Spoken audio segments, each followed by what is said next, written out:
അധ്യായം 108 സൂറത്തുൽ കൗസർ. ധാരാളം. മക്കയിൽ അവതരിച്ചത്. വചനങ്ങൾ 3.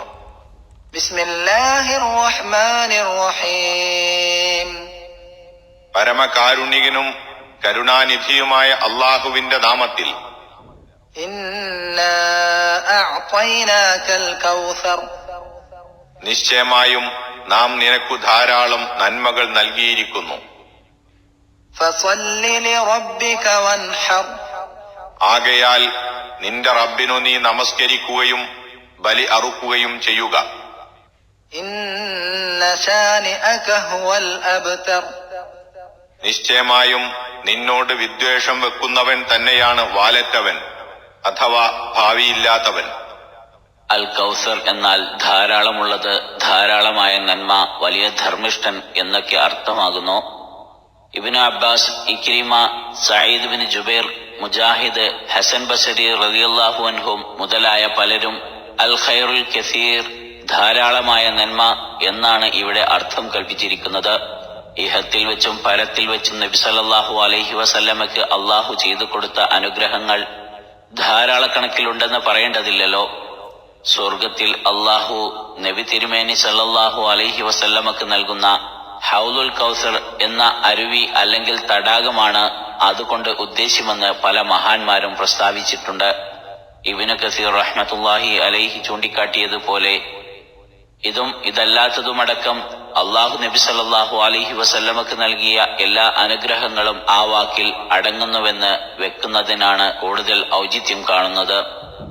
ആ കണക്കറ്റ അനുഗ്രഹങ്ങളിൽ പ്രധാനമായ ഒന്നാണ് ഹൗലുൽ കൗസർ എന്നുള്ളതിൽ സംശയമില്ല.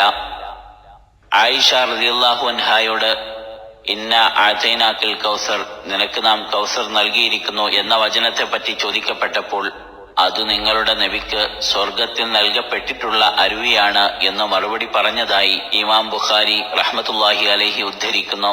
റസൂൽ സല്ലല്ലാഹു അലൈഹി വസല്ലമ പറഞ്ഞതായി ഇബ്നു ഉമർ റളിയല്ലാഹു അൻഹു നിവേദനം ചെയ്യുന്നു. എന്റെ ഹൗല് 1 മാസത്തെ വഴി അകലമുള്ളതാണ്. അതിന്റെ ഭാഗങ്ങൾ സമമാണ് അഥവാ സമചതുരത്തിലാണ്. അതിലെ വെള്ളം പാലിനേക്കാൾ വെള്ളയായതും അതിന്റെ വാസന കസ്തൂരിയേക്കാൾ നല്ലതും അതിലെ കൂജ അഥവാ പാനപാത്രങ്ങൾ ആകാശത്തെ നക്ഷത്രങ്ങൾ കണക്കെയുള്ളതുമാകുന്നു. അതിൽ നിന്ന് ആരെങ്കിലും കുടിക്കുന്ന പക്ഷം അവന് ഒരു കാലത്തും ദാഹമുണ്ടാകുകയില്ല. ബുഖാരി, മുസ്ലിം.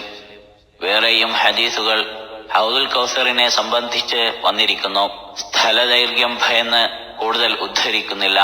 നബി സല്ലല്ലാഹു അലൈഹി വസല്ലമക്ക് ശേഷം മതത്തിൽ അനാചാരങ്ങൾ ഉണ്ടാക്കി തീർക്കുന്നവർക്ക് അതിൽ നിന്ന് കുടിക്കുവാൻ സാധിക്കുന്നതല്ലെന്ന് ബുഖാരി റഹ്മത്തുള്ളാഹി അലൈഹി ഉദ്ധരിച്ച വേറെ ഒരു ഹദീസിൽ വന്നിട്ടുള്ളത് ഇവിടെ പ്രത്യേകം പ്രസ്താവ്യമാകുന്നു.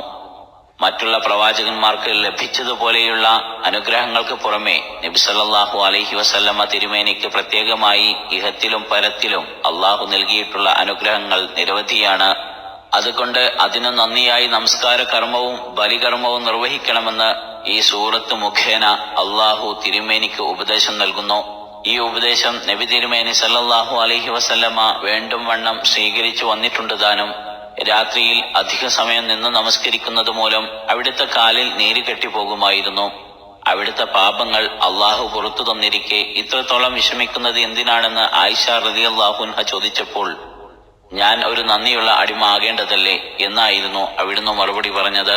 നമസ്കാരം വർദ്ധിപ്പിക്കുന്നതിൽ തിരുമേനിക്കുണ്ടായിരുന്ന അതീവ താൽപര്യം പ്രസിദ്ധമാണ്. മൃഗബലി നടത്തുന്ന കാര്യത്തിലും തിരുമേനി മുൻപന്തിയിൽ തന്നെയായിരുന്നു. വലിയ പെരുന്നാളിലും ഹജ്ജിന്റെയും ഉംറയുടെയും അവസാനത്തിലും ധാരാളം ബലികർമ്മം നടത്തുക അവിടുത്തെ പതിവായിരുന്നു. നബി സല്ലല്ലാഹു അലൈഹി വസല്ലം തിരുമേനിയെ അവിടുത്തെ പ്രബോധന സംരംഭത്തിൽ നിന്ന് പിന്തിരിപ്പിക്കുവാൻ തങ്ങൾ പ്രയോഗിക്കുന്ന എല്ലാ അടവുകളും പരാജയപ്പെടുന്നതിൽ ക്ഷുഭിതരായ ശത്രുക്കൾ തിരുമേനിയെക്കുറിച്ച് പലതും പറഞ്ഞുകൊണ്ടിരിക്കും. അക്കൂട്ടത്തിൽ മുഹമ്മദ് അധികം താമസിയാതെ മരണമടയും. അതോടെ ഈ പുത്തൻ പ്രസ്ഥാനവും നശിച്ചുകൊള്ളും. അവന് ആൺമക്കൾ ജീവിക്കുന്നില്ല. അതുകൊണ്ട് അവന്റെ പ്രാതിനിധ്യം ഏറ്റെടുക്കുവാൻ ആളുണ്ടാകുകയില്ല. ആകയാൽ അവന് ഇവിടെ ഭാവിയില്ല എന്നൊക്കെ പറഞ്ഞ് അവർ കൃതാർത്ഥത അടയും. ഇവരെക്കുറിച്ചാണ് അവസാനത്തെ സൂക്തത്തിൽ പ്രസ്താവിക്കുന്നത്. യഥാർത്ഥത്തിൽ സംഭവിക്കാൻ പോകുന്നത് നേരെ മറിച്ചാണ്. നബി സല്ലല്ലാഹു അലൈഹി വസല്ലമയോട് വിദ്വേഷവും പകയും വെച്ചു പുലർത്തുന്ന അക്കൂട്ടരാണ് വാലറ്റവർ. അവർക്കാണ് പിന്തുടർച്ചയില്ലാത്തത്. അവരുടെ പേരും പ്രശസ്തിയുമാണ് നശിക്കാൻ പോകുന്നത്. നബി സല്ലല്ലാഹു അലൈഹി വസല്ലമയുടെ പിന്തുടർച്ചയും സ്മരണയും പ്രശസ്തിയുമെല്ലാം തന്നെ ലോകാവസാനം വരെ നിലനിൽക്കാതിരിക്കയില്ല എന്നൊക്കെയാണ് അവസാനത്തെ വചനത്തിൽ സൂചിപ്പിക്കുന്നത്. സംഭവിച്ചതും അങ്ങനെ തന്നെ. വല്ലാഹു ആലം.